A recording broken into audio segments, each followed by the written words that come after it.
There was a time when Europe, for many of us, was associated with the Renaissance, the Enlightenment, cutting-edge philosophy, culture, and science. Yet today, all of that, unfortunately, has gone, and it's gone for good.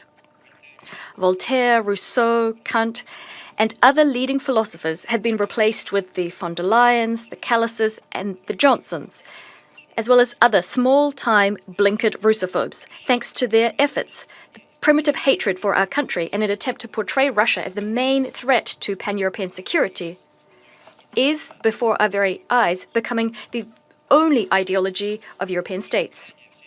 They're trying their utmost to make the next generation forget the bitter experience of predecessors of today's Euro-integrators. For instance, the experience of Napoleon and Hitler, who suffered defeat at our country's hands, for which Europe paid a lengthy and painful price.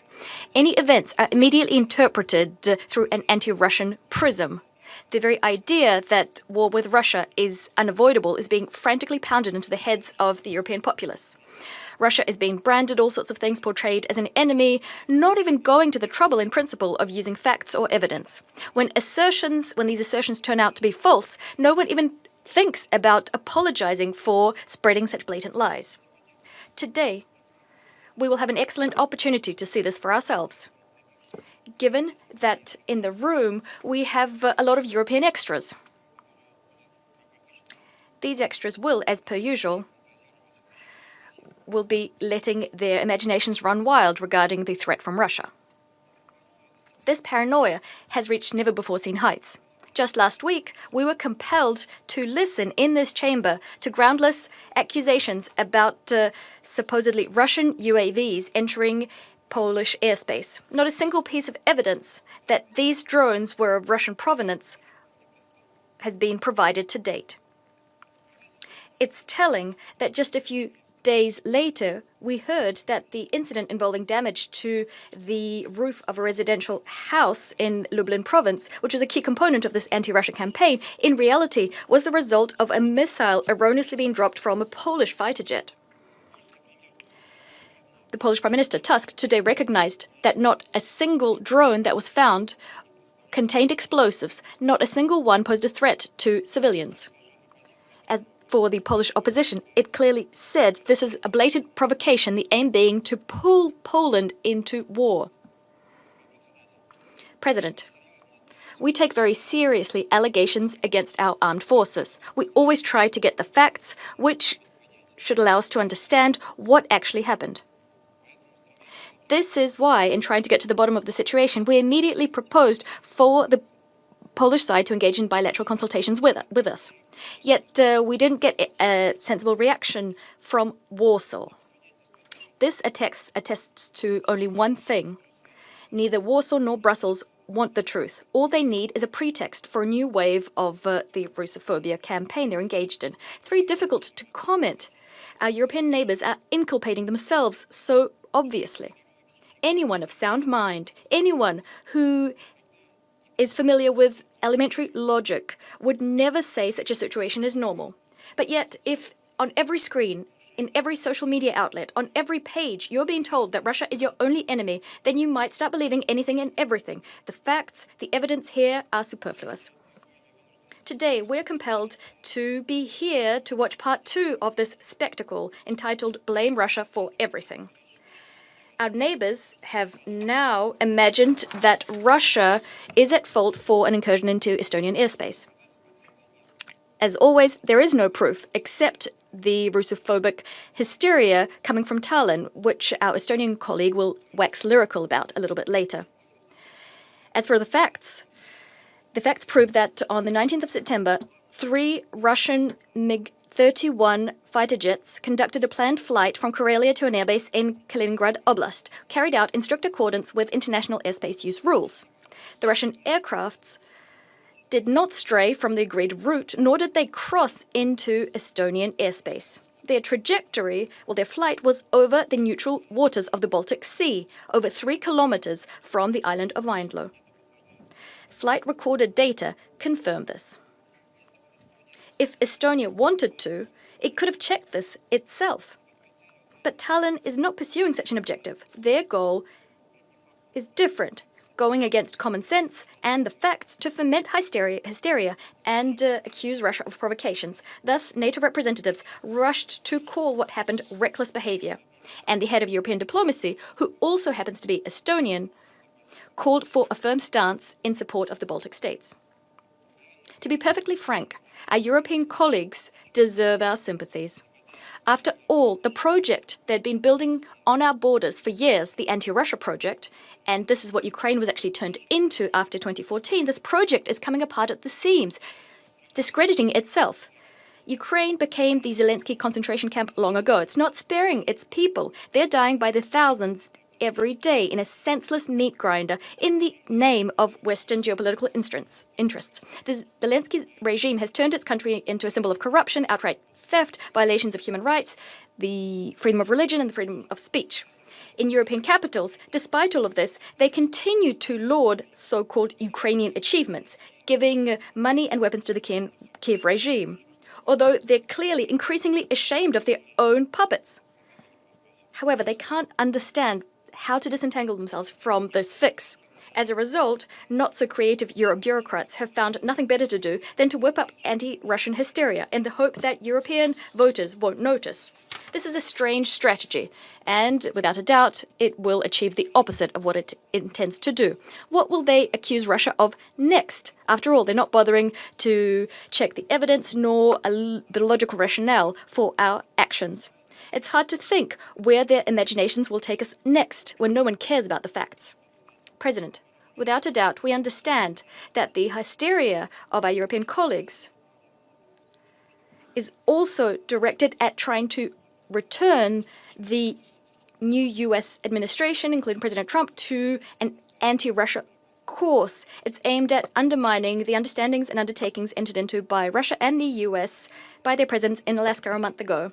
On this note, I'd like to quote the US Vice President, J.D. Vance, who, at the Munich Security Conference at the start of this year, voiced some uncomfortable conclusions, uncomfortable for Europe. The threat, and here I quote, the threat that I worry about vis-a-vis Europe is not Russia, not China. It's not any other actor, external actor. What I worry about is the threat from within, the retreat of Europe from some of its most fundamental values, values shared with the United States, end of quote. Despite this clear-cut diagnosis contained in the aforementioned quote, Europe decided not to listen. Europe today is like an unhinged, paranoid individual unable to respond to criticism. Nor is it able to remember the lessons of history. After all, for the current cast of European leaders and Euro bureaucrats, history was reset to zero in February of 2022. Thus, drawing the lessons of history for today's Europe is bad manners. But this is a very dangerous path. We all know that history is ruthless vis-a-vis those who forget its lessons. Thus, our former European partners, if you want to get hysterical, to foment and to continue levy baseless accusations, go right ahead. But do that without our participation. We won't be partaking in this theatre of the absurd, and you don't need us there.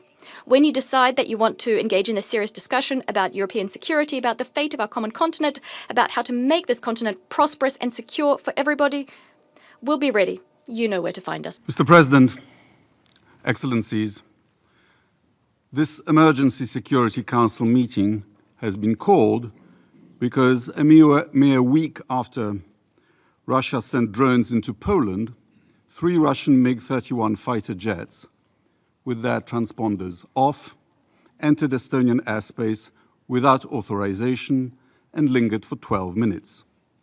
On the same day, 2 Russian fighter jets violated the security zone over the Polish drilling platform in our economic zone in the Baltic Sea.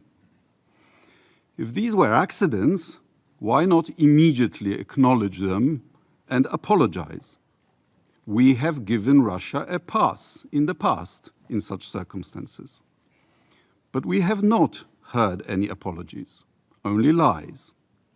Together with the intensification of attacks on Ukraine, they seem to be an eloquent comment on, quote, moving from confrontation to dialogue, end quote, promised by Vladimir Putin in Alaska. These breaches of airspace are suspect because they are an escalation of hybrid war which Russia has waged against the West for years.